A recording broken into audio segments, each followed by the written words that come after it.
ओम नमो नारायणा। स्वागत है आपका आज की कथा में, योगिनी एकादशी व्रत कथा में।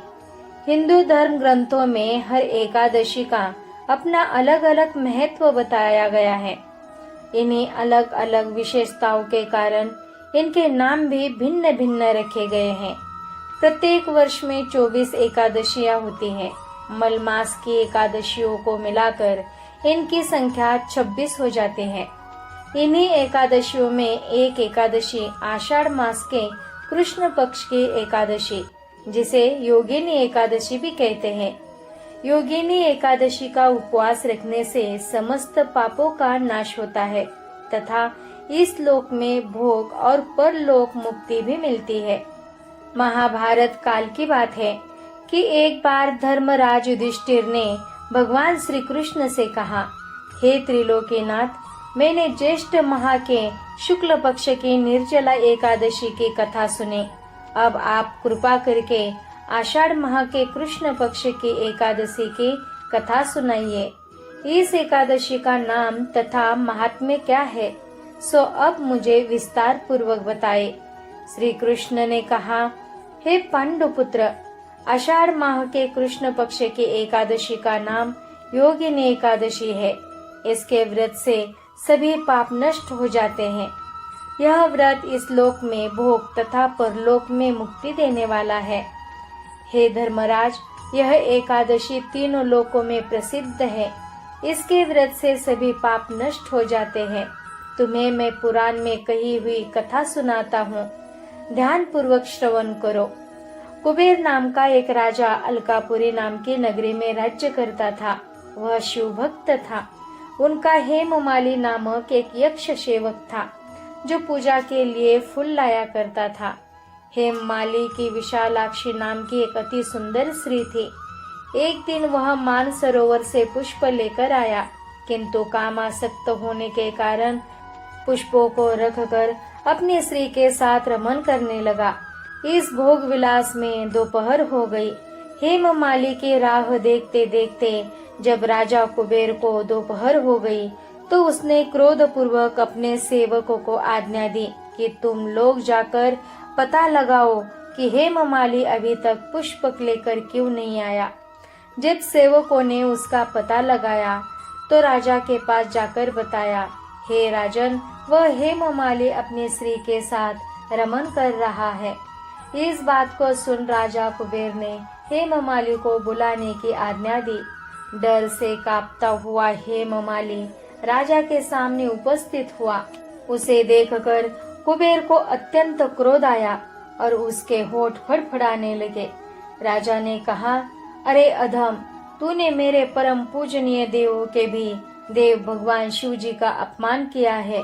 मैं तुझे श्राप देता हूँ कि तू श्री के वियोग में तड़पे और मृत्यु लोक में जाकर कोढ़ी का जीवन व्यतीत करे। कुबेर के श्राप से वह तत्क्षण स्वर्ग से पृथ्वी पर आ गिरा और कोढ़ी हो गया। उसकी स्त्री भी उससे बिछड़ गई। मृत्यु लोक में आकर उसने अनेक भयंकर कष्ट भोगे, किंतु शिव की कृपा से उसकी बुद्धि मलिन न हुई और उसे पूर्व जन्म की भी सूद रही। अनेक कष्टों को भोगता हुआ तथा अपने कर्म पूर्व जन्म के कुकर्म को याद करता हुआ वह हिमालय पर्वत की तरफ चल पड़ा। चलते चलते वह मार्कंडेय ऋषि के आश्रम में जा पहुंचा। वह ऋषि अत्यंत रुद्र तपस्वी थे। वह दूसरे ब्रह्मा के समान प्रतीत हो रहे थे और उनका वह आश्रम ब्रह्मा की सभा के समान शोभा दे रहा था। ऋषि को देखकर हेममाली वहां गया और उन्हें प्रणाम करके उनके चरणों में गिर पड़ा। हेममाली को देखकर मार्कंडेय ऋषि ने कहा, तूने कौन से निष्कृष्ट कर्म किए हैं जिससे तू कोढ़ी हुआ और भयानक कष्ट भोग रहा है।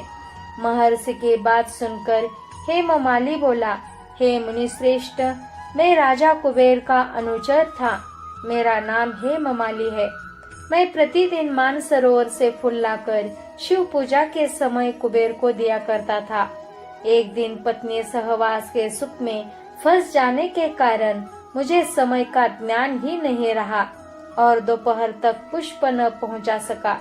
तब उन्होंने मुझे श्राप दे दिया कि तू अपनी स्त्री का वियोग और मृत्यु लोक में जाकर कोढ़ी बनकर दुख भोग। इस कारण मैं कोढ़ी हो गया हूँ तथा पृथ्वी पर आकर भयंकर कष्ट भोग रहा हूँ।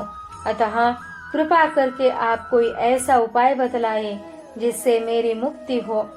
मार्कंडेय ऋषि ने कहा, हे हेममाली, तूने मेरे सम्मुख सत्य वचन कहे हैं, इसलिए मैं तेरे उद्धार के लिए एक व्रत बताता हूँ। यदि तू आषाढ़ माह के कृष्ण पक्ष की योगिनी नामक एकादशी का विधान पूर्वक व्रत करेगा तो तेरे सभी पाप नष्ट हो जाएंगे।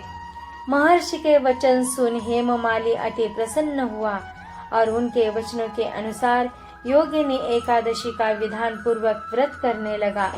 इस व्रत के प्रभाव से अपने पुराने स्वरूप में आ गया और अपनी स्त्री के साथ सुखपूर्वक रहने लगा।